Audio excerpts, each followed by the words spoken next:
أعوذ بالله من الشيطان الرجيم. بسم الله الرحمن الرحيم.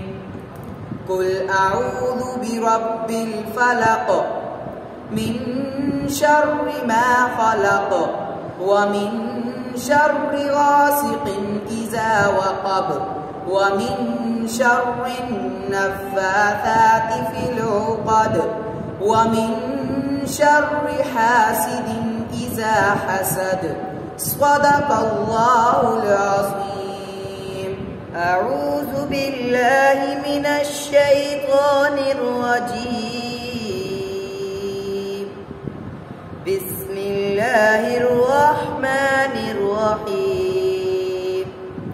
قل أعوذ برب الناس ملك الناس إله الناس من شر الوسواس الخناس الذي يوسوس في صدور الناس من الجنة والناس. صدق الله العظيم.